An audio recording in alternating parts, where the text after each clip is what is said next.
Oke, kita lanjutkan lagi.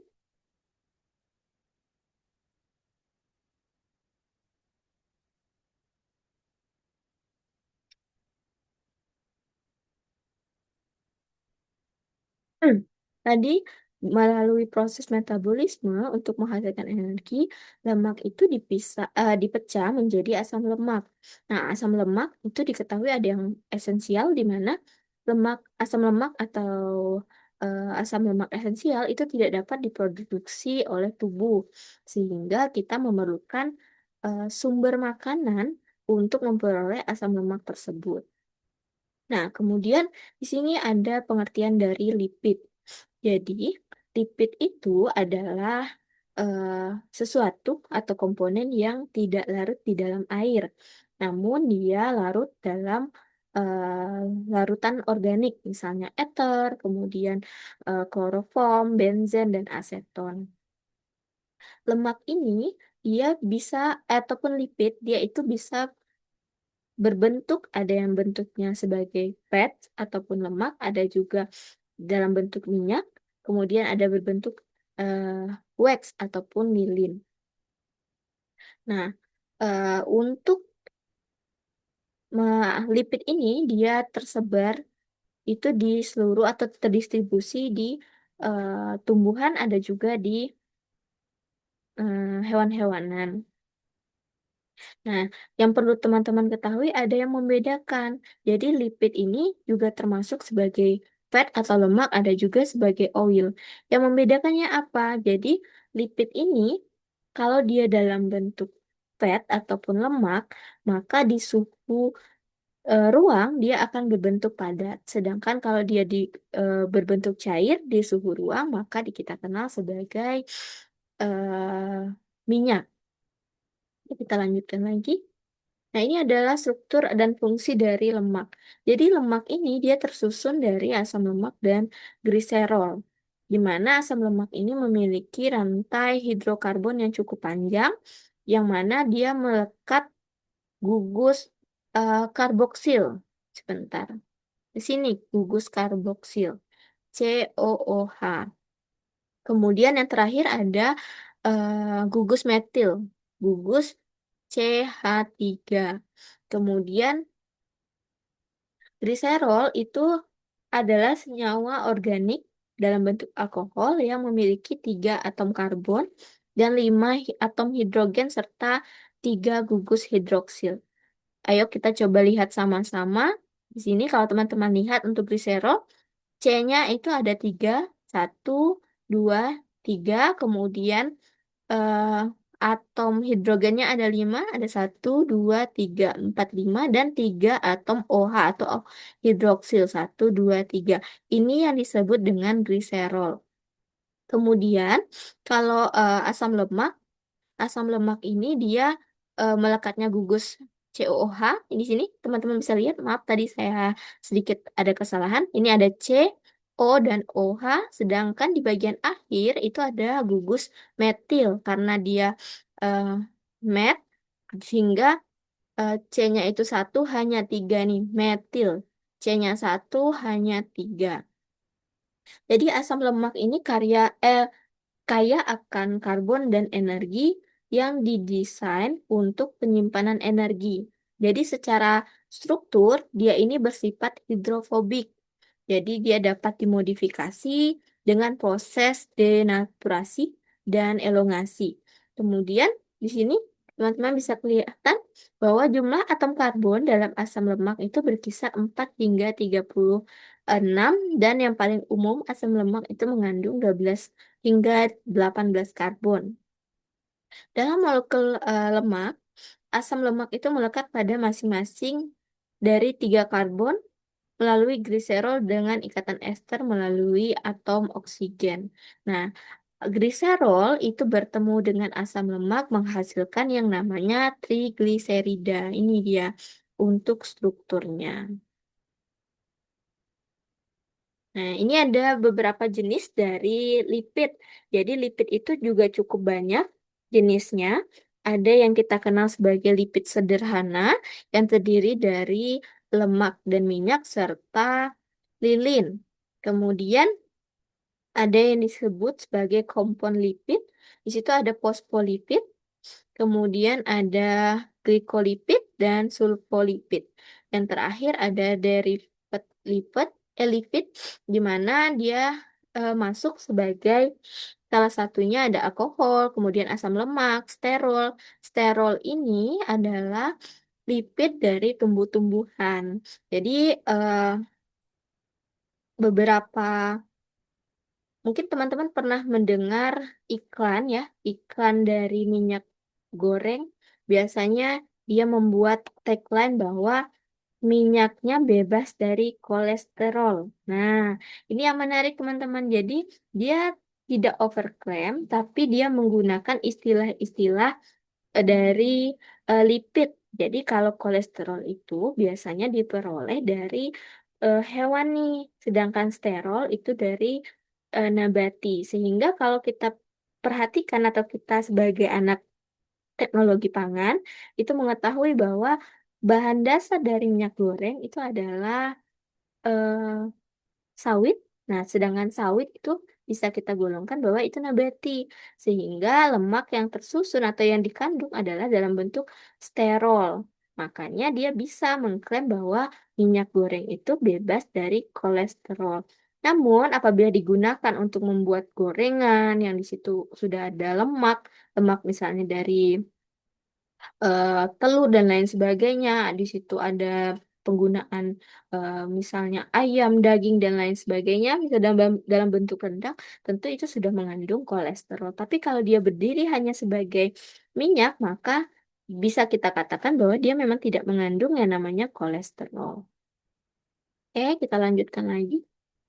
Nah, ini adalah prinsip analisis dari lemak, di mana eh, seingat saya di tugas satu apa tugas dua ya, itu teman-teman sudah ada yang mengerjakan tentang diminta bagaimana mengevaluasi eh, lemak. Di situ ada yang prosesnya dengan cara kering, ada juga dengan cara basah. Kalau cara kering, ini dikenal dengan metode ekstraksi ekstraksi kering, yaitu dengan soklet. Nah, untuk soklet ini tujuan utamanya mengetahui berapa banyak kandungan lemak dalam suatu bahan pangan. Karena lemak ini kita nggak bisa tahu langsung, nggak bisa kita lihat langsung untuk jumlahnya. Makanya kita perlu pisahkan terlebih dahulu bahan pangan tersebut yang akan kita cek lemaknya dengan menggunakan eh, pelarut. Kemudian, bagaimana sih dasar dari ataupun prinsip dasar dari metode Soklat ini? Jadi, prinsipnya itu cukup sederhana, yaitu lemak itu nantinya akan larut dalam pelarut organik. Misalnya apa pelarut organiknya? Bisa pakai heksana, kemudian bisa pakai ether. Sehingga saat pelarut itu dialirkan ke dalam sampel, maka lemak yang eh, maka lemak itu akan ikut larut. Kemudian nantinya akan dipisahkan dan ditimbang. Nah, kenapa sih kira-kira eh, metode ini disebut metode ekstraksi kering? Karena sebelum dilakukannya ekstraksi dalam metode ini, bahan pangan itu kita keringkan terlebih dahulu. Supaya apa? Supaya air dalam produk pangan itu dapat dihilangkan sehingga proses pelarutannya itu atau pencampuran eh, larutan heksana misalnya itu tidak bercampur dengan air. Kalau masih basah, prosesnya itu atau ekstraksinya menjadi tidak optimal, tidak maksimal sehingga kadar lemaknya itu akan terbaca rendah. Nah, di sini. Ini adalah eh, bentuk ataupun alat ekstraksi lemak dengan soklet. Kemudian tadi kita sudah mengetahui ada yang disebut ekstraksi basah, ekstraksi kering dengan metode soklet. Nah, yang kedua ada ekstraksi basah. Jadi teman-teman yang kemarin sudah mengerjakan tugas itu sudah cukup baik, sudah menjelaskan ada menggunakan metode soklet, misalnya pada bahan-bahan padat. Kemudian ada juga yang menggunakan metode ekstraksi basah, misalnya pada Contohnya produknya misalnya santan, kemudian minuman yang cukup cair. Nah, ini menggunakan metode Mojonier, di mana ini masuk dalam ekstraksi basah. Kalau tadi kita sudah membahas tentang yang kering, maka kita bahas tentang ekstraksi yang basah. Kenapa disebut basah? Tadi kita tahu kalau yang coklat itu dilakukan pengeringan terlebih dahulu. Kalau misalnya ekstraksi basah, itu tidak kita keringkan terlebih dahulu. Jadi langsung dianalisis dalam kondisi yang cukup cair. Sehingga metode ini cocok untuk produk-produk yang sifatnya adalah cair. Prinsipnya bagaimana? Jadi lemak itu nantinya akan dipisahkan dari emulsi menggunakan pelarut organik. Yang jadi pertanyaannya, apa itu emulsi? Jadi emulsi itu teman-teman adalah campuran dari lemak dan air yang campurannya stabil, misalnya pada susu. Jadi pada susu itu lemak itu tidak terpisah karena dibungkus oleh protein, kemudian di situ ada air. Jadi sebelum proses pengambilan lemak, kita hancurkan dulu emulsi atau campuran dari air dan lemak itu. Sehingga saat ditambah dengan pelarut NH4OH ini, nantinya protein akan larut, kemudian lapisan yang melindungi lemak juga akan rusak, sehingga lemaknya menjadi bebas dan mudah untuk diekstraksi. Oke, nah ini adalah eh, bukan contoh ya, sekilas untuk cara perhitungan eh, lemak. Bentar, saya stop share dulu.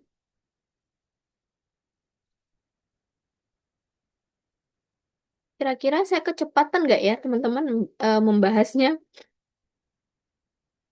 Cukup, Bu. ya?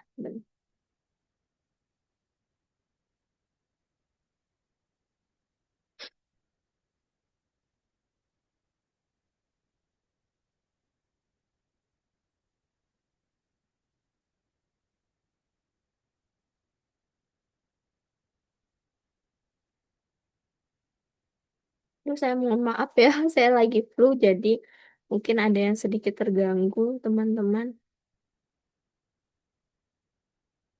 Ya, saya share screen lagi. Nah, ini kita coba sama-sama hitung bagaimana persen dari lemak. Oke. Nah, kita lihat, kita coba di soal yang pertama atau dalam sampel susu evaporasi. Kita anggap untuk jumlah sampelnya adalah 1 gram. Jadi, cara menghitung persen lemak adalah bobot gelas beker ditambah dengan bobot sampel itu dikurangi dengan eh, bobot gelas beker dibagi jumlah sampel. Jadi, misalnya jumlah sampelnya adalah 1. Jadi persen lemak, misalnya di sini, bentar, persen lemak sama dengan, bisa diikutin nggak ya? Kelihatan nggak di screen-nya? Agak kecil, Bu. Agak kecil ya, sebentar saya lihat.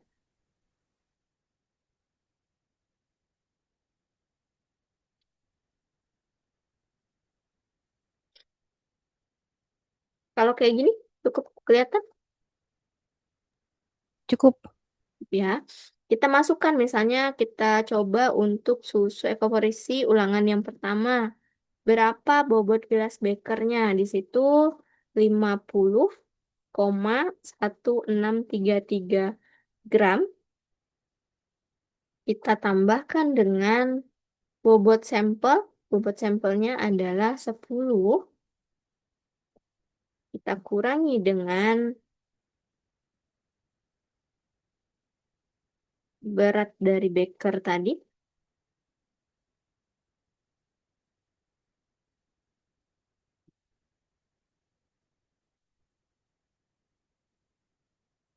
Dibagi dengan misalnya jumlah sampelnya adalah satu dan dikalikan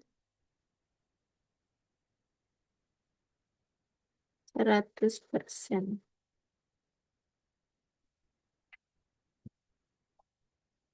Sehingga didapat,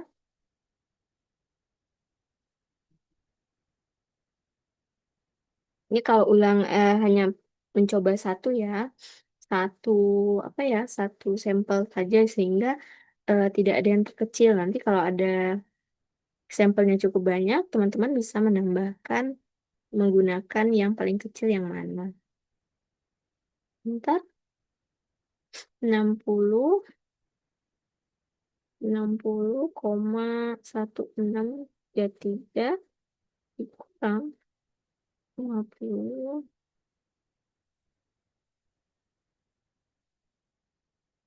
ya, dikali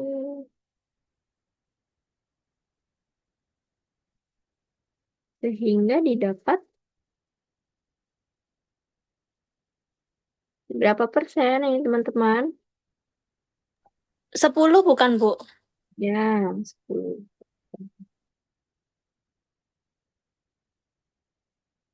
Nah, kira-kira seperti ini. Tadi siapa yang menjawab ya? Saya, Bu. Emma ya? Iya. Oke, dapat dulu. Oke. Nah, kira-kira begini untuk hitungan ekstraksi ataupun mengetahui lemak dari suatu sampel bahan pangan. Oke, kita lanjutkan lagi. Sampai di sini bisa dipahami nggak, teman-teman? Bisa, Bisa, Bu. Bu. Saya. Bisa, Bu. Oke,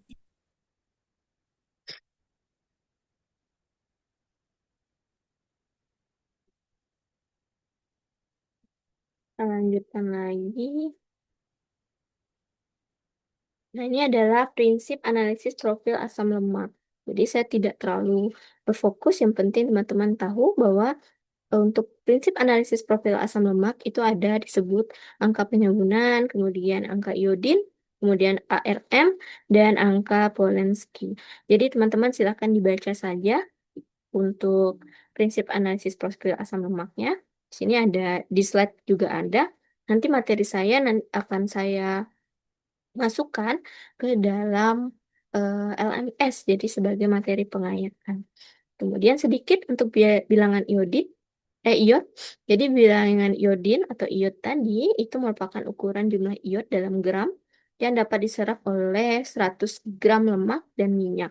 Jadi digunakan untuk menentukan derajat ketidakjenuhan suatu lemak ataupun minyak. Karena ikatan rangkap dalam asam lemak tak jenuh itu mampu bereaksi. Nah, ini ada prinsipnya, di mana lemak dan minyak itu mengandung yang namanya ikatan rangkap. Yang mana ikatan rangkap nih? Kalau teman-teman lihat, ada seperti sama dengan gitu ya. Jadi ini ada disebut ikatan rangkap dua. Makanya disebut ikatan rangkap karbon dengan karbon, di mana dia ini dapat berikatan dengan molekul iod. Nah, semakin banyak ikatan rangkapnya, maka semakin banyak yang dapat diserap. Nah, ini juga ada metodenya. Silakan teman-teman baca. Kemudian saya lanjutkan untuk yang subtopik di sesi keempat tentang nilai gizi protein. Nah, di protein itu, tapi sebelum masuk ke protein, kira-kira ada yang ingin ditanyakan tidak terkait evaluasi nilai gizi lemak? Izin bertanya, Bu. Ya, Saya masih belum jelas untuk yang perbedaan minyak sama lemak itu tadi, Bu. oke, sebentar ya. Kita ngulang sedikit. Jadi, lemak dan minyak ini Emma ya. Jadi, teman-teman Iya. yang diwakili oleh Emma mungkin ada sebagian yang masih bingung. Apa sih bedanya lemak sama minyak? Jadi lemak dan minyak ini dia itu termasuk dalam komponen lipid. Intinya dia sama-sama lipid. Yang membedakannya adalah bentuknya. Bentuknya di mana, Bu? Di dalam suhu ruang. Jadi kalau dia dalam bentuk lemak, di suhu ruang, misalnya eh, Emma membuat apa ya? Misalnya merebus ayam ataupun daging, saat dia sudah yang tadinya suhunya cukup panas, kemudian dia turun suhunya mendekati suhu ruang, Emma taruh di suhu ruang, maka lama-kelamaan lemaknya akan memadat, mengumpul gitu. Jadi dia bukan cair lagi, sudah menjadi padatan. Sedangkan kalau di dalam suhu ruang, lipid dalam bentuk minyak, dia ini bentuknya cair, nggak akan berubah menjadi padat. Makanya minyak goreng disebut minyak karena di dalam suhu ruang dia tetap bentuknya cair.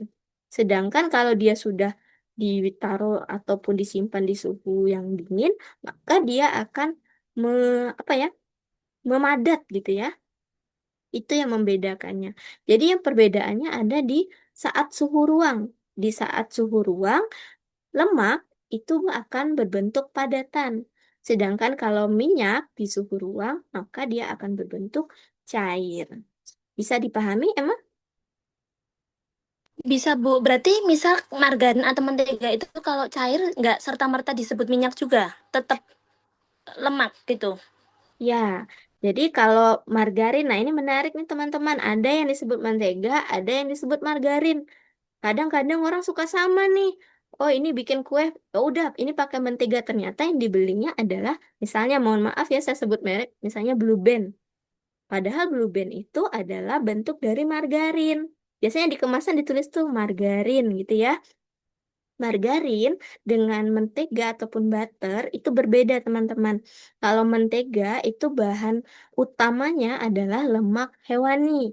Sedangkan margarin bahan utamanya adalah nabati. Makanya kalau teman-teman membuat kue, kalau menggunakan butter atau mentega baunya beda. Seperti ada bau susu gitu ya. Kalau menggunakan margarin biasanya hasil kuenya lebih crispy, kemudian lebih ada rasa gurih. Nah, itu yang membedakannya. Tapi pertanyaannya Emma tadi, kalau di suhu ruang gimana, Bu? Jadi, di suhu ruang tadi, si margarin ataupun mentega nggak bisa juga kita sebut dia sebagai minyak. Karena di suhu ruang, misalnya ya, eh, Blue Band, dia masih dalam bentuk padatan tadi. Kecuali saat dicairkan, maka dia akan menjadi cair gitu. Jadi, dia masuk ke dalam lemak. Oke, Emma? Ya, Bu. Terima kasih. Ya, sama-sama. Kita lanjutkan lagi ya, teman-teman. Kita lanjut untuk di sesi keempat. Nah, di sesi 4 itu kita kenal dengan interaksi antitripsin dan antikimotripsin pada mutu pangan. Jadi, ada yang kita kenal sebagai antigizi. Jadi, ataupun yang kita kenal sebagai nutrien intake. Jadi, nutrien intake ini apa? Nutrien intake ataupun zat gizi itu adalah zat yang dapat mengurangi ataupun menghambat asupan dari gizi. Biasanya dihubungkan dengan diet vegan. Karena apa? Karena zat anti gizi ini dia itu disintesis oleh pangan nabati. Kalau vegan, biasanya teman-teman vegan itu tidak memakan produk-produk hewani karena kebanyakan dia memakan dari nabati, makanya anti gizi ini sering dihubungkan dengan diet vegan. Nah, di antara zat anti gizi yang akan kita bahas dalam pertemuan ini itu ada antitripsin dan antikimotripsin serta ada fitohemaglutinin. Nah, untuk antitripsin itu dia tersedia ataupun cukup banyak dari jenis makanan, misalnya pada legum. Kalau untuk antistripsin, kemudian kacang merah itu juga ada, kacang hijau dan lain sebagainya. Kemudian eh, zat anti gizi ini dia akan menghambat proses pencernaan sehingga terganggu itu yang punyanya ataupun aktivitas dari enzim protease. Apa itu enzim protease? Enzim protease itu adalah enzim yang nantinya akan memecah ikatan peptida pada protein menjadi senyawa yang lebih sederhana, seperti peptida kecil, kemudian kita kenal sebagai asam amino. di mana dia ini penting, enzim ini cukup penting untuk proses metabolisme, kemudian proses pencernaan, kemudian perbaikan jaringan. Nah, di sini kita lihat sama-sama. Nah, ini juga disebut sebagai inhibitor protease. Jadi, inhibitor protease itu merupakan senyawa yang memiliki kemampuan menghambat aktivitas proteolitik dari beberapa enzim protease. Biasanya kalau di pangan itu contohnya adalah kacang-kacangan. Sini kacang-kacangan. Kemudian eh, inhibitor ini dia ini berukuran kecil sehingga ada yang mengandung dan ada juga yang tidak mengandung gugus gula. Dengan BM itu 4.000 sampai 80.000. BM ini adalah berat molekul. Nah, ini sedikit kita membahas tentang apa itu inhibitor Kunitz dan ada inhibitor Bowman. Bowman and Brick. Jadi eh, pada tahun 1940-an itu ada seorang ahli biokimia di mana dia ini bernama Kunit di sini. Nggak tahu ya saya benar nggak jawabnya, bacanya Kunit. Jadi dia ini tertarik untuk memahami bagaimana sih tubuh itu mencerna makanan. Jadi salah satu fokus terbesar dia adalah enzim pencernaan, misalnya tripsin. Jadi dia ini meneliti enzim-enzim pencernaan, mulai dari bentuknya seperti apa, misalnya bentuk awal saat dia belum aktif, kemudian hingga faktor-faktor yang bisa menghambat. Jadi dia telitilah yang kacang kedelai tadi. Jadi dia menemukan, si Kunitz ini menemukan bahwa protein yang menghambat tripsin yang ada di kacang kedelai itu memungkinkan dilakukan isolasi dan karakterisasi. Jadi dia mulai tuh ada inhibitornya, ada domain family-nya hingga kultivar. Sehingga karena penemuannya ini, dia mengetahui mulai dari asal muasalnya, kemudian karakternya dan lain sebagainya. Dia menemukan inhibitor tadi yang dari protease, diberinya lah nama dengan namanya. Makanya kita kenal di sini inhibitor kunit. Nah, inhibitor kunit ini dia ini memiliki beberapa karakter, yaitu dia mudah untuk di denaturasi. Apabila ada panas, maka dia akan mudah di denaturasi. Kemudian ada asam, ada alkali, kemudian ada urea, serta pH-nya rendah. Makanya asam tadi yang mudah di denaturasi. Kemudian kita lihat sama-sama di tabel. Kita lihat di sini. Di sini untuk kunit berat molekulnya teman-teman bisa lihat dia menuliskan ada yang 9, ada yang 0 sampai 10. Nah, ini adalah komposisi asam amino yang diteliti oleh si kunit. Kemudian pada tahun em, 1946 itu ada seseorang yang bernama Bowman. Bowman ini dia juga meneliti, dia membuktikan bahwa dua inhibitor tripsin lainnya itu punya ataupun ada selain punyanya kunit. Nah, pada tahun yang 46 ini, 1946, kemudian di apa ya, diperkaya lagi oleh si Brick tahun 1961, dia mengklasifikasikan bahwa kelarutan inhibitor di dalam aseton kemudian di alkohol itu ada. Jadi berdasarkan kelarutan untuk si Bowman ini. Jadi pada tahun si Bowman sudah membuat penemuan bahwa inhibitor ini dapat dibedakan berdasarkan kelarutan, diperkaya lagi ataupun diteliti lagi oleh si Brick ini di tahun 61. Sehingga si Brick ini memurnikan, maka dikenal lagi nih bahwa inhibitornya menjadi inhibitor Bowman dan Brick. Yang mana inhibitor ini dia memiliki daya hambat yang lebih kuat terhadap enzim tripsin dan kimotripsin. Nah, ini adalah cara untuk menginaktivasi antitripsin dan antikimotripsin. Jadi antitripsin biasanya pada kacang-kacang ini akan berkurang ketika terjadi proses pengolahan. Biasanya proses pengolahan pangan itu berhubungan bukan hanya melibatkan satu faktor, tapi juga ada beberapa faktor. Misalnya pada proses perebusan, di situ ada panas, ada suhu, ada ukuran, ada air dan lain sebagainya. Nah, kalau teman-teman lihat di sini, ini ada alat namanya autoclave. Nah, autoclave ini adalah alat yang digunakan untuk pemanasan, di mana dia dapat memanaskan pada suhu tinggi, di suhu 121 dengan durasi yang cukup cepat, yaitu 15 menit. Dia ini dapat mendenaturasi aktivitas tripsin. Kemudian ada perendaman. Nah, di sini kalau orang bikin tempe, biasanya direndam dulu. Nah, proses perendaman kedelai ini setelah direndam biasanya kedelai dikukus lagi. Jadi ada bertingkat, ada di situ diberikan eh, paparan air, kemudian dikukus lagi diberikan suhu yang panas, maka akan menghancurkan ataupun menginaktivasi dari tripsin. Nah, ini ada eh, proses perkecambahan. Nah, ini ada beberapa hal yang dapat menginaktivasi dari antitripsin dan anti-kemotripsin. Kemudian bagaimana untuk penghambatan aktivitas protease? Jadi prinsip pengamatan penurunan aktivitas hidrolisis substrat oleh enzim protease ini sudah cukup banyak dilakukan, makanya dia dapat dihambat untuk proses proteasenya.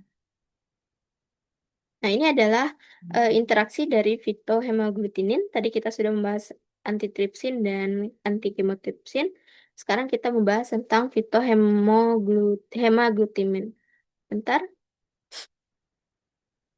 Untuk fitohemaglutinin ini adanya pada misalnya pada biji bayam ataupun kelompok pseudogran. Sini.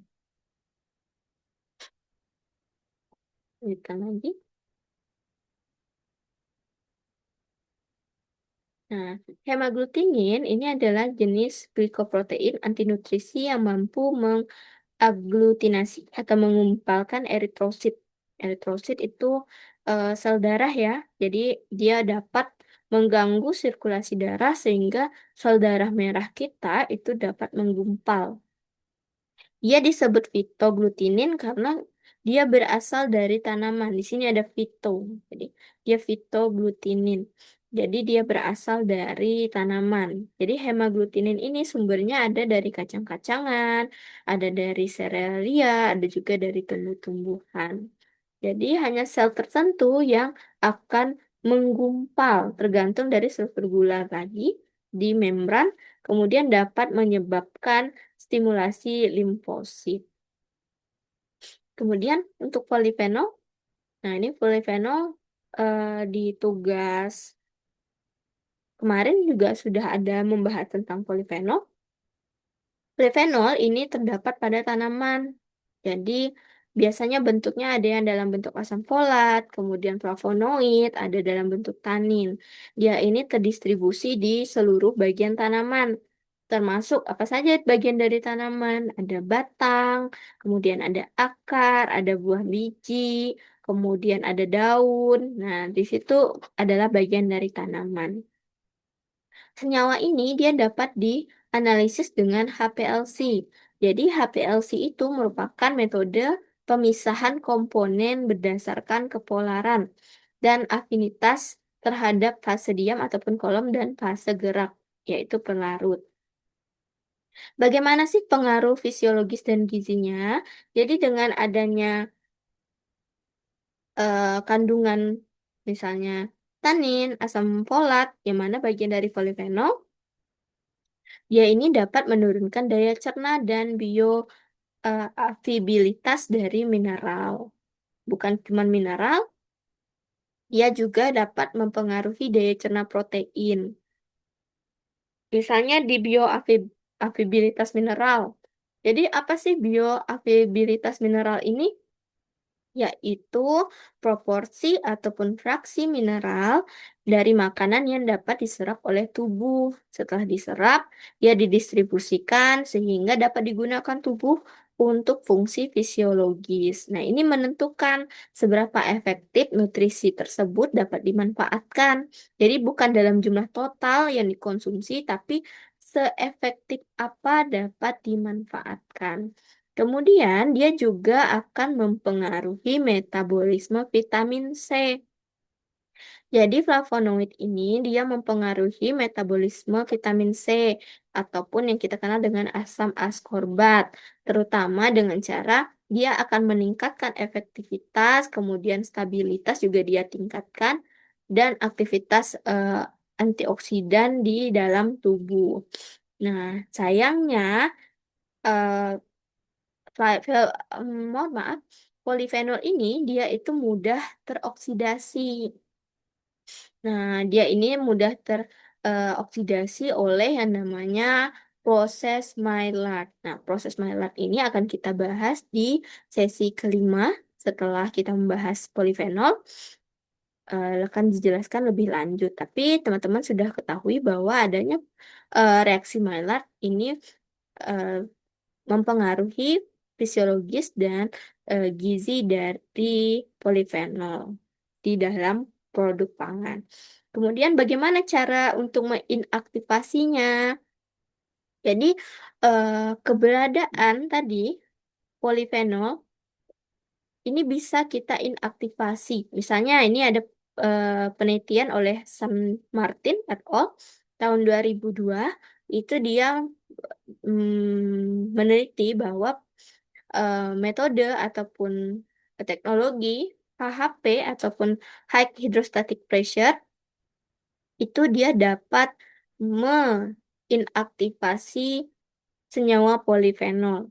Jadi HHP tadi itu teknologi dalam proses pengawetan dan sterilisasi produk pangan secara non-termal, di mana produk pangan itu yang sudah dikemas dalam kemasan yang fleksibel dan kedap air, itu diproses di bawah tekanan hidrostatik tinggi yang disalurkan oleh air, sehingga beberapa mikroorganisme itu dapat dihilangkan. Misalnya di sini teman-teman bisa lihat.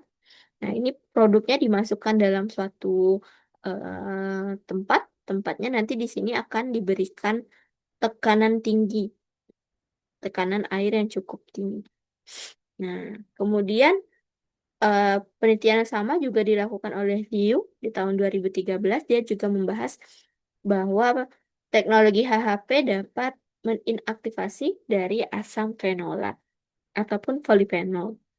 Nah, penelitian yang berbeda itu di tahun 2014 oleh Mailikarjunan et al. Yang menyebutkan bahwa inaktivasi dari polifenol itu bisa dilakukan oleh sinar gamma ataupun dengan sinar gamma. Oke, ataupun yang kita kenal dengan iradiasi. Nah, ini ada reaksi senyawa kafeat. Jadi di tugas kemarin sempat membahas tentang kafeat. Ini sedikit saya jelaskan terlebih dahulu untuk gambaran besar dari reaksi senyawa kafeat. Jadi reaksi ini intinya adalah polifenol, misalnya asam kafeat, asam klorogenat, itu akan dioksidasi menjadi quinon. Lalu quinon akan menyerang gugus aminolisin. Mana di sini ada asam aminolisin yang akhirnya akan membentuk ikatan silang sehingga terbentuklah warna coklat ataupun protein yang menggumpal. Kita lihat satu-satu untuk bagian kiri.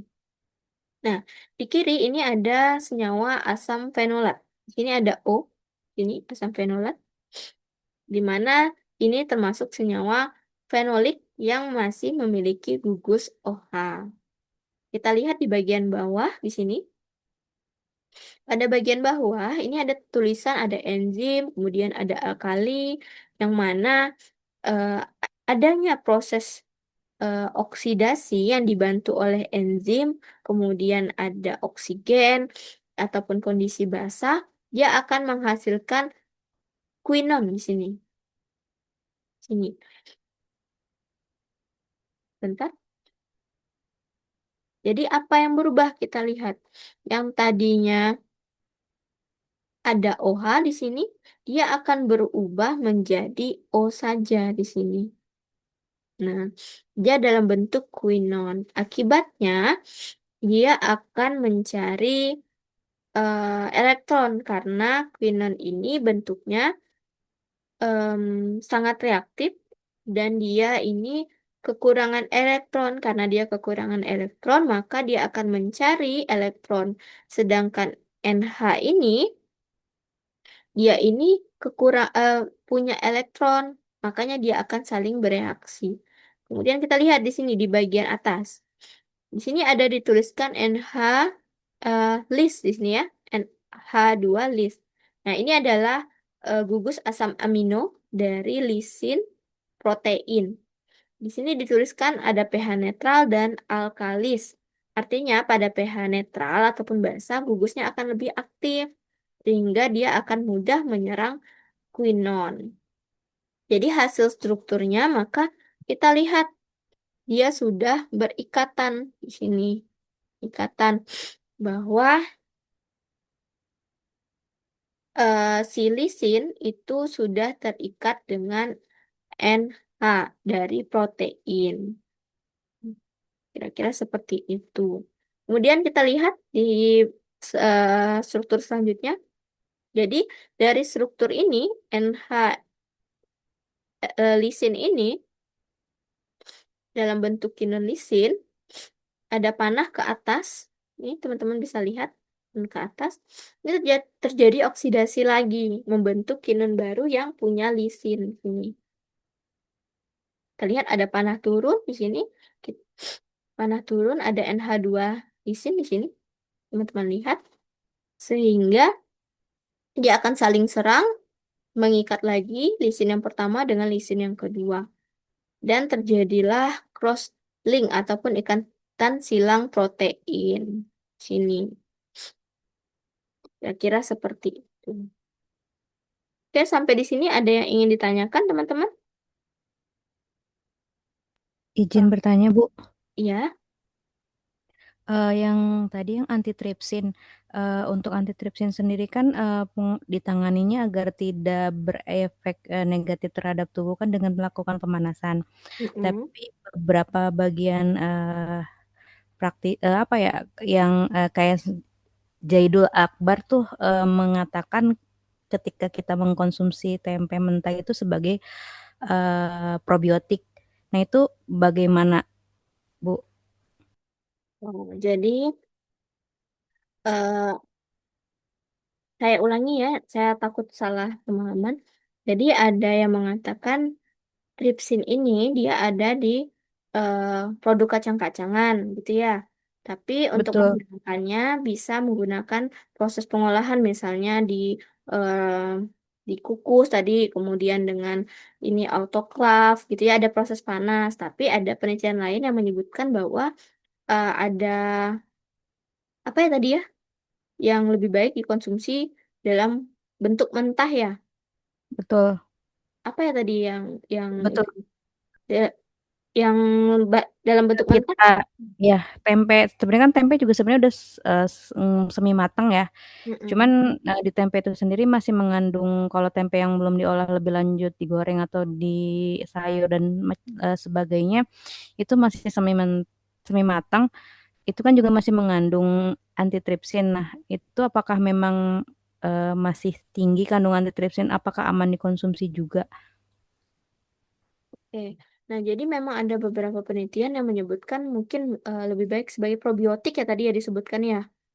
Betul, betul. Nah, probiotik apabila dikonsumsi dalam bentuk mungkin masih belum terkena paparan panas yang cukup banyak karena kalau diberikan panas yang berlapis ataupun berkali-kali mungkin ada zat gizi yang juga akan hilang. Jadi kalau untuk ambil probiotiknya mungkin bisa di tempe mentah. Tapi tadi sudah Yeyen ya yang sebutkan tadi bahwa Betul, betul. tempe ini bukan berarti 100% adalah produk yang benar-benar mentah. Jadi yang dimaksud antitripsin tadi, si tripsinnya itu dia dalam bentuk kacang-kacangan. Jadi saat dilakukan proses pembuatan tempe, misalnya ada proses di situ kacang itu direndam terlebih dahulu, kemudian setelah itu dikukus.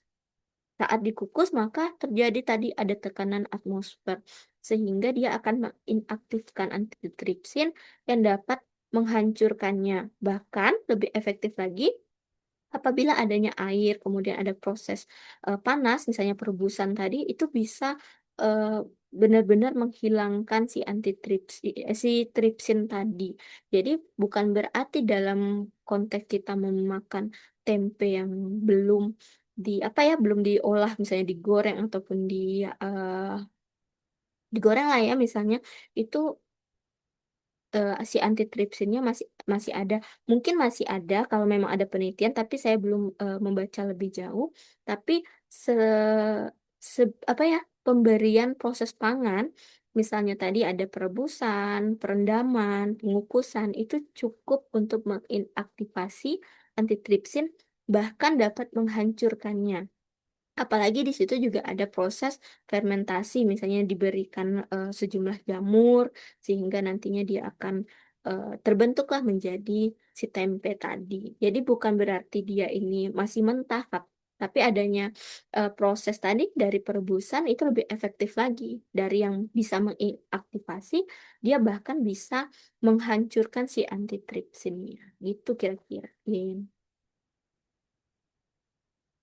Baik, Bu, Gimana? terima kasih. Oke, kita lanjutkan lagi ya. Sedikit lagi. Nah, selanjutnya kita akan membahas tentang evaluasi nilai gizi protein yang berhubungan dengan proses pangan. Tadi kita sempat singgung ada yang namanya proses Maillard. Kemudian ada sedikit fermentasi dan germinasi tadi. Nah, pertama kita akan membahas tentang interaksi proses pemanasan dan fermentasi serta germinasi pada mutu pangan. Jadi proses pemanasan ini, teman-teman, untuk proses pemanasan dalam pengolahan pangan itu cukup banyak. Misalnya ada yang kita kenal sebagai pengalengan, kemudian ada kita kenal sebagai pengeringan, ada pemanggangan, misalnya roti-rotian. Kalau pengeringan misalnya apa ya? em, Misalnya salai, produk salai itu bisa pakai pengeringan. Cuman kemudian pengalengan saya rasa sudah tidak asing lagi teman-teman.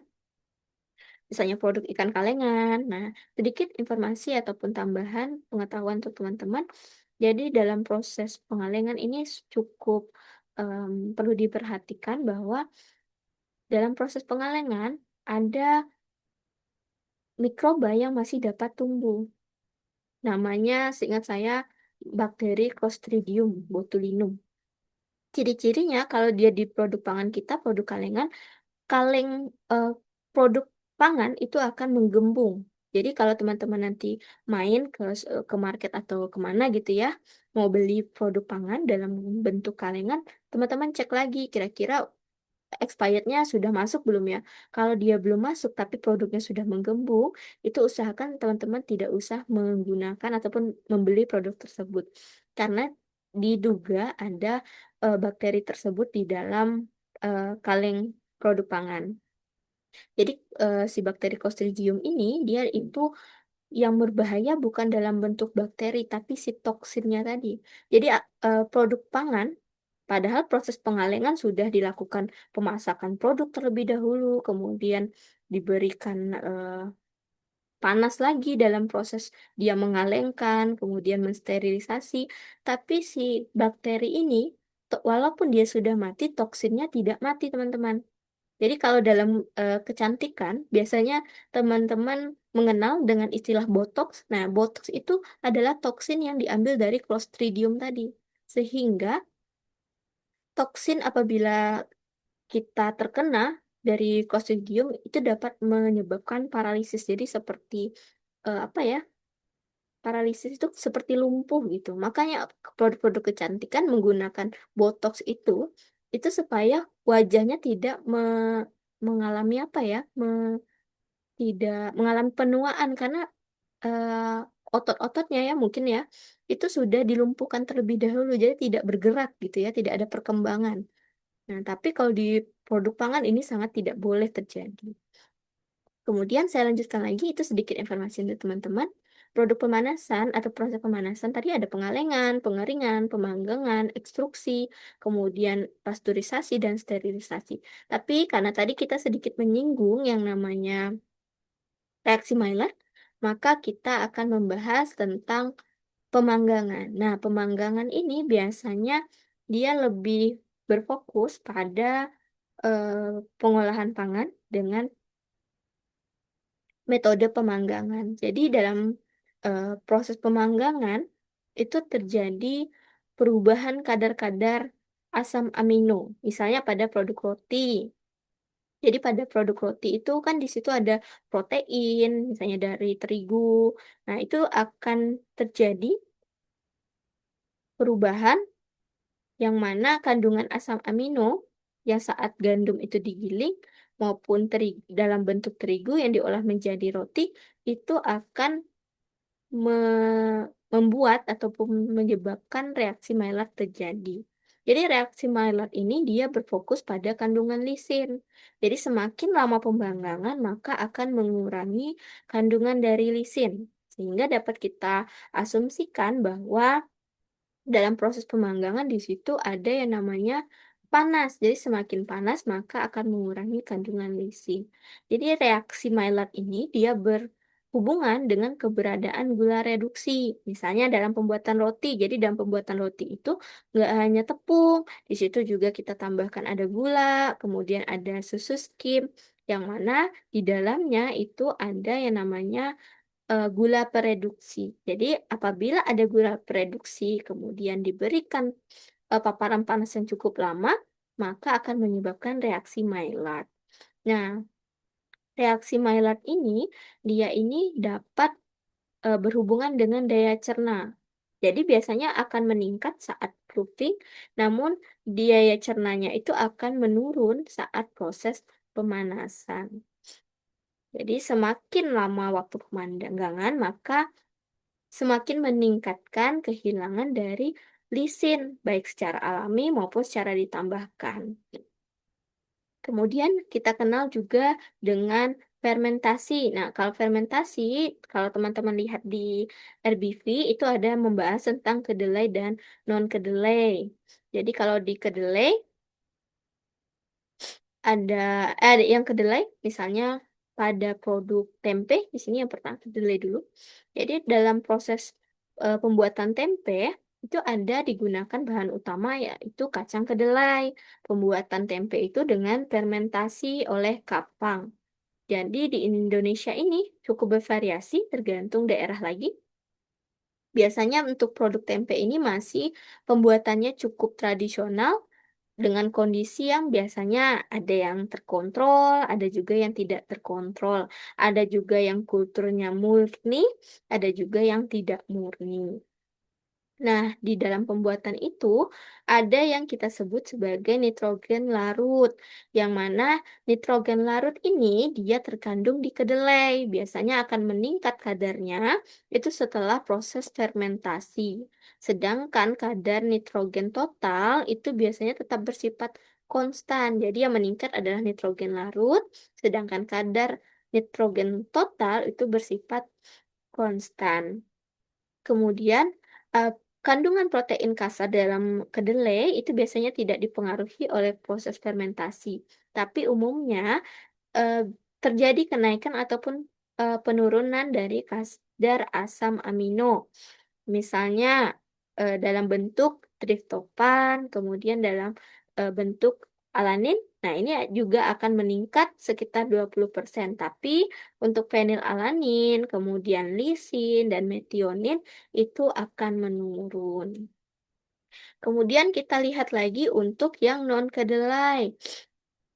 Untuk yang non-kedelai, biasanya ini dia akan menurunkan kandungan fitat dan polifenol. Jadi misalnya pada eh, bentuk tepung biji-bijian, kemudian di situ juga ada disebut anti gizi, di situ juga ada hidrogen cyanida, oksalat, dan fitat misalnya pada tepung sukun.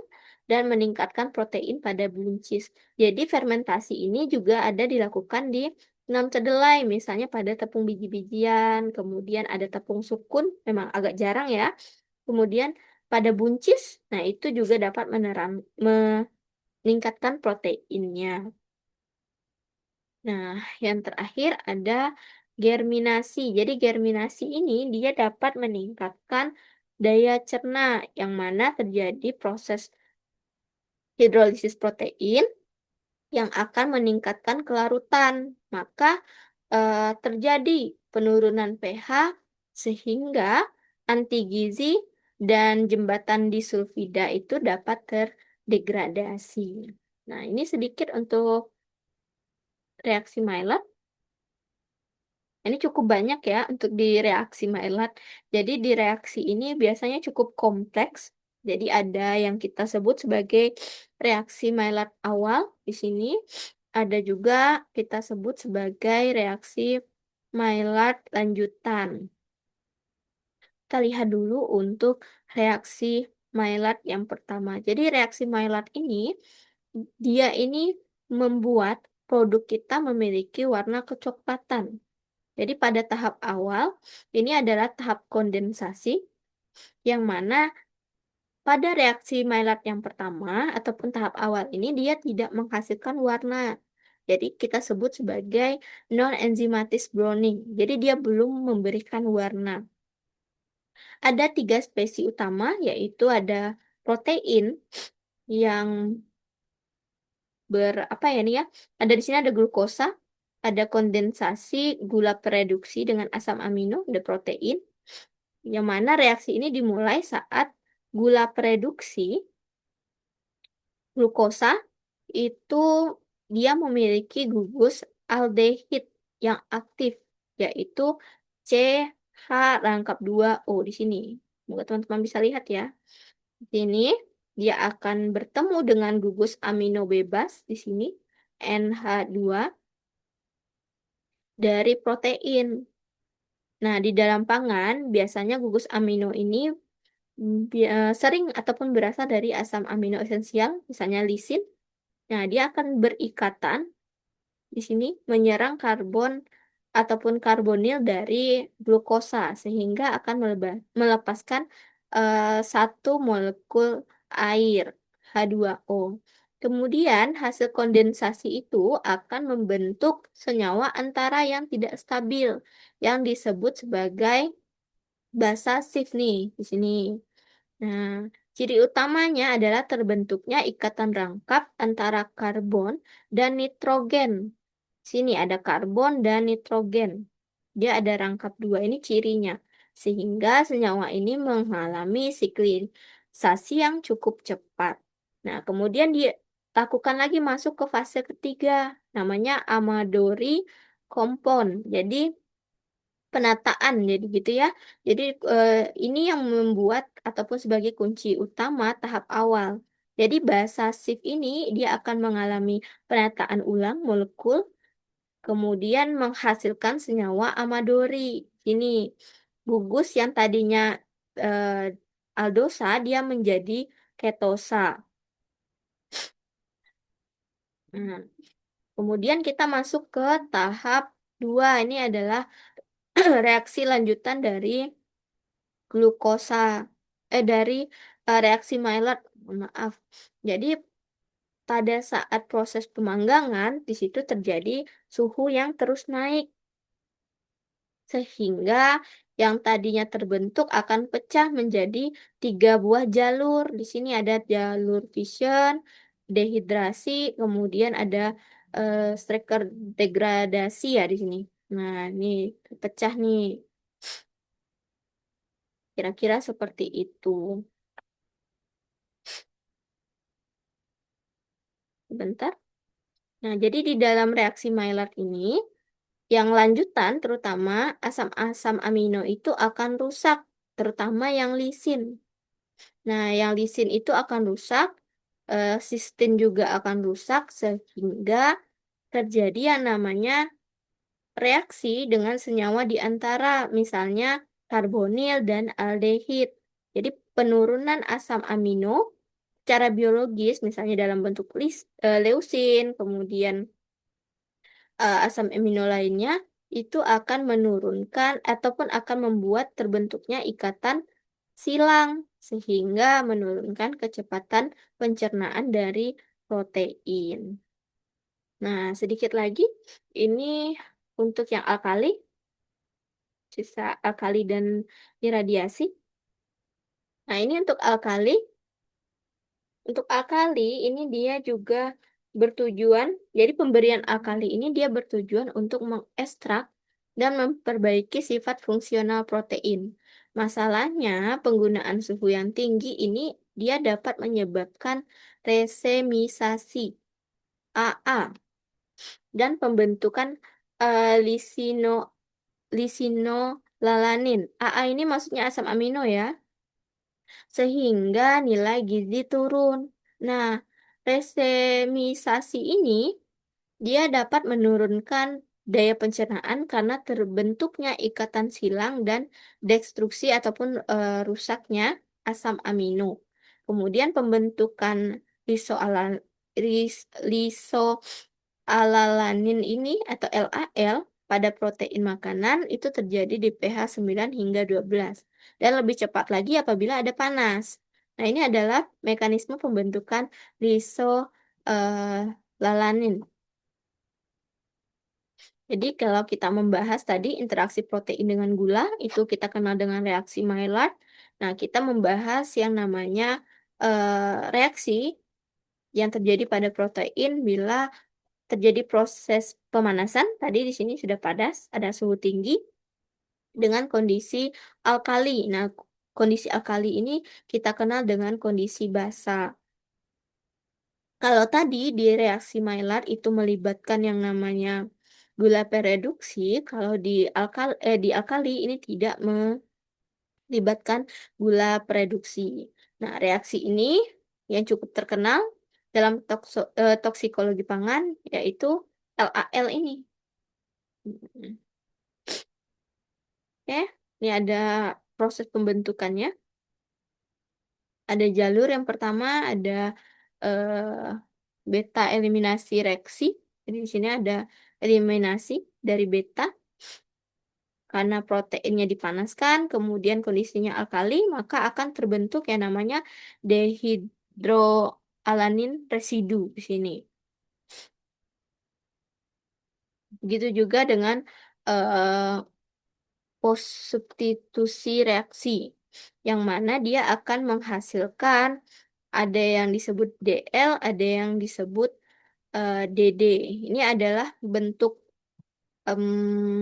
karbon asimetrisnya. Jadi ada stereoisomer. Nah, jadi ada perubahan bentuk yang tadinya ada yang DL, ada yang DD. Nah, kita lanjutkan lagi. Nah, ini adalah iradiasi, yaitu proses pangan yang mana dia tidak menggunakan panas, tapi dia memaparkan gelombang elektromagnetik yang cukup tinggi energinya, sehingga apa ya diberikan gelombang ini harapannya adalah terjadinya mutasi gen, sehingga terjadi gangguan metabolisme yang dapat mengakibatkan membran sel dari mikroba itu menjadi rusak yang berujung pada kematian mikroba. Pemberian iradiasi ini dia tidak merubah sensori secara signifikan, namun terjadi denaturasi protein yang akan menyebabkan penurunan kelarutan sehingga meningkatkan daya cerna. Ini menurut penelitian dari Chaurang itu pada tahun 2007 dan 2008. Kemudian secara in vivo daya cerna protein itu dapat ditingkatkan tanpa mempengaruhi mutu PER dan NPR. Karena apa? Karena denaturasi ini mengubah konformasi sekunder dan tersiernya. Kemudian gugus hidrofobiknya bagaimana? Gugus hidrofobik ini dia berikatan dengan pepsin dan tripsin sehingga dia mudah diakses. Akibatnya daya cerna itu atau daya cerna protein dapat ditingkatkan. Nah, ini adalah ilustrasi dari proses iradiasi. Oke, sampai di sini kira-kira itu saja teman-teman. Jadi memang agak cukup singkat. Nah, untuk materi kita, apakah ada yang ingin ditanyakan teman-teman? Untuk tiga materi kita yang cukup padat ya, namun waktunya agak singkat karena saya agak kurang enak Izin badan untuk bertanya, Bu. siapa ya? Bentar. Yayan, Bu. Iya, iya. Yang terkait reaksi Maillard, eh, jika dilihat dari beberapa bahan atau material yang dicontohkan seperti kalau apel itu kan terjadi reaksi Maillardnya adalah berwarna coklat. Nah, kemudian bawang putih. Kemudian kalau bawang putih dia tidak terjadi reaksi coklat tapi menghijau. Apakah itu sama atau memang ada pengaruh lain yang mengakibatkan sama-sama reaksi Maillard tapi penampakannya berbeda? Oke, jadi dilihat dulu kira-kira Maillardnya ini pengaruhnya apa. Kalau pada roti tadi karena ada keberadaan gula pereduksi. Nah, kalau misalnya di mana ya tadi di apel karena adanya oksigen, makanya terjadi oksidasi tadi, ada proses pencoklatan. Jadi ada yang disebut reaksi Browning enzimatis dan non enzimatis. Kira-kira seperti itu, Yayan. Bagaimana, Yayan? Oke, baik, Bu. Ya, ada yang ingin ditanyakan lagi, teman-teman? Saya Bu izin bertanya, Ya. kalau untuk karamelisasi itu apakah termasuk juga proses Maillard atau dia berdiri sendiri ya Bu? Untuk karamelisasi ya, saya rasa itu termasuk berbeda ya.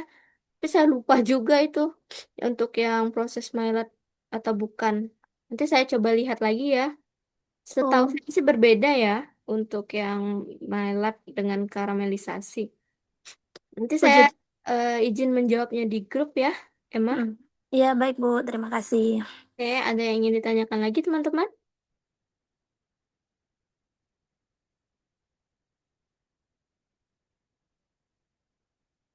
Kalau tidak ada yang ingin ditanyakan lagi, sedikit saya ingatkan lagi untuk teman-teman yang belum mengumpulkan tugas, masih cukup panjang waktunya ya, dari tanggal 11 kemarin, seingat saya 11 sampai tanggal 24. Jadi 25. Jadi sebelum tanggal 25, silakan untuk dikumpulkan tugasnya. Kemudian untuk teman-teman yang sudah mengumpulkan namun belum sempat saya berikan feedback, mohon ditunggu. Insya Allah dalam minggu ini saya eh, akan memberikan feedback pada tugas teman-teman yang sudah mengumpulkan dan apabila masih cukup waktu, misalnya ada yang masih belum puas dengan nilai yang diberikan, teman-teman bisa melakukan perbaikan dengan koreksian yang sudah diberikan, itu di submit lagi, nanti akan saya cek, maka akan saya berikan perubahan ataupun nilai yang lebih baru tadi. Oke? Bu izin tanya lagi satu lagi terkait Iya, iya. tugas. Mohon maaf kemarin tuh kan di tugas pertama saya ngerasa udah ngisi tuh ternyata dokumennya itu nggak ke up ke file ke apa ke web Oh itu gitu nggak ya. ada. Apakah itu memang nggak bisa sama sekali ya, Bu? Hmm, Aduh sayang sekali ya, Ian. Ke kalau dari apa ya, dari kami di briefing sama koordinator itu memang gimana ya? Sebenarnya em, untuk mahasiswa itu memang sudah diwanti-wanti atau sudah diingatkan untuk kalau bisa dikumpulkan itu jangan mendekati deadline. Nah, karena memang kasus seperti Yayan ini banyak terjadi. Jadi bukan cuma Yayan sendiri, ada beberapa mahasiswa yang ternyata dia Iya. submit itu em, tidak tersubmit gitu ya. Jadi kalau teman-teman nanti mensubmit, dicek lagi sudah submit atau belum. Karena begini, em, kami sebagai tutor itu nggak bisa buka lagi gitu, nggak bisa buka lagi sistemnya sehingga kalau eh, akan dibuka itu akan mengacaukan seluruh sistem gitu. Kalau saya sih maunya bisa dibuka, tapi kalau dari kampus kan nggak bisa dibuka. Jadi kalau bisa nanti sebelum deadline dicek lagi, kalau bisa di lebih awal supaya memang apabila nilainya merasa kurang kurang nih Bu, nilainya saya masih pengen lebih tinggi lagi, itu masih bisa dilakukan. Yang penting jangan sampai eh, batas waktu gitu ya. Oke, baik Bu, berarti telat ya. Bukan telat, nggak bisa lagi ya. Iya, Oke. karena sistemnya kalau saya emang Iya, mau. siap. Terus satu lagi terkait ini kan misalkan saya mengambil mata kuliah 7 mata kuliah nih di semester ini. Nah, dari beberapa mata kuliah tuh sudah ada nilai yang muncul secara rekapitulasi keseluruhan. Nah, untuk kayak evaluasi nilai gizi ini, apakah memang belum dimunculkan dari sesi pertama sampai sesi ke 5 atau 4 kemarin terakhir? Karena saya nggak ada nilai juga tuh sama sekali. Oh gitu ya. Nanti saya coba Mm-mm. tanya ke koordinator ya kalau untuk Siap. yang apa ya nilai yang sudah direkapitulasi gitu ya. Iya, iya, Atau di akhir. kalau untuk mata kuliah yang lain udah selesai sampai Sudah. berapa? Saya sih kalau dibilang selesai atau belumnya saya nggak ngerti. Cuman di rekapitulasi akhirnya itu ada nilai entah persentase atau apa, tapi kayak misalkan bobotnya 35, 40, 55, kayak gitu. Jadi bukan nilai per diskusi atau per tugas sih gitu. Nah, nanti saya coba tanya. Takutnya dia menghitungnya keseluruhan gitu kalau sudah nilai Nanti di tugas akhir satu. gitu ya. Nanti saya coba Oh, tanya ke koordinator lagi ya, Yeyen ya, ya. siap. Oke, makasih Bu. Ya, sama-sama. Gimana teman-teman terkait tugas? Selamat sore, Bu. Ya, selamat sore, Jin. Iya, mau nanya untuk terkait tugas. Kemarin kan dapat feedback untuk menulis citasi ya. Iya. Berarti nanti Ibu misalnya pengen jawaban dari mahasiswanya emang ada citasinya begitu atau gimana, Bu? Biasanya kalau untuk teman-teman yang eh, kalau saya lihat nih ya pada ngumpulin tugas nanti udah panjang mau kasih jawaban terus di bagian bawah itu referensi sekian sekian sekian sekian sekian gitu ya. Biasanya Mm-mm. teman-teman mahasiswa gitu. Jadi biasanya kalau ada diberikan daftar pustaka, yang ada di daftar pustakanya sekalian aja dimasukin ke jawaban itu diberi citasinya gitu. Jadi biar kelihatan oh ini eh, teman-teman mengambilnya dari si ini yang ada di daftar pustaka. Karena kalau nggak ada citasi tiba-tiba ada daftar pustaka kan saya nggak tahu nih ini kira-kira apa ya pernyataannya dari siapa gitu. Jadi kalau ada Tuh. daftar pustaka kalau bisa dilengkapi lah citasinya gitu ya. Ya, baik. Terima Oke, kasih, Bu. sama-sama. Ada Jadi lagi? misalnya langsung dikasih kayak kutipan langsungnya gitu Bu dari sumber apa gitu untuk Iya. tugasnya. Iya, Oh, seperti itu. Karena biasanya kebanyakan teman-teman itu udah jawabannya cukup panjang. Di bagian akhir ada daftar pustaka, tapi belum ada citasinya di dalam jawaban. Dimasukin aja kan nggak itu ya, nggak perlu cari lagi. Kalau teman-teman di daftar pustakanya ada masukin si A, ya nanti yang di jawabannya masukin aja si A. Kira-kira kalimat mana yang si A ini mempertegas jawaban teman-teman. Gimana teman-teman? Ada yang ingin ditanyakan lagi atau didiskusikan lagi nggak? Kalau Dari nggak saya cukup. cukup ya.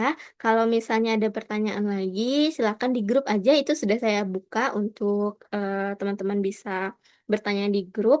Kemudian nanti pertanyaannya Emma ingatkan saya untuk menjawabnya di grup. Kemudian saya ingatkan lagi untuk mengumpulkan tugas kalau bisa di awal waktu supaya bisa kalau kurang bisa diperbaiki.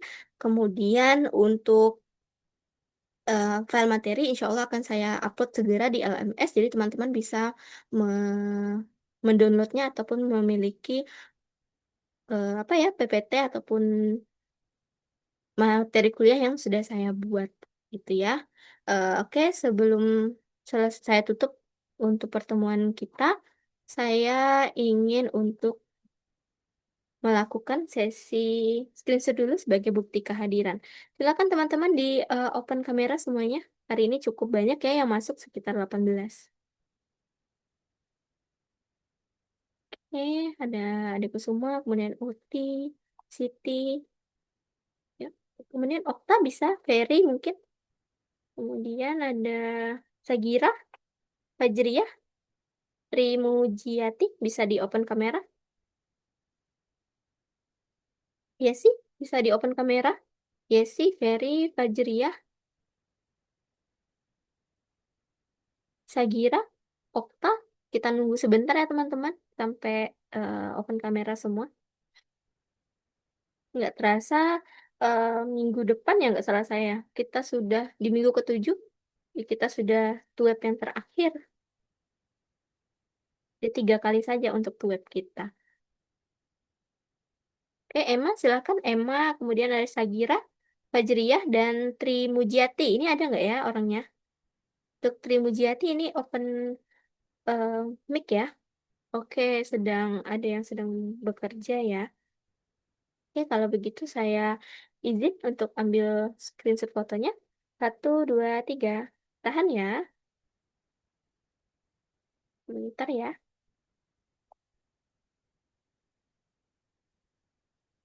Oke, sudah.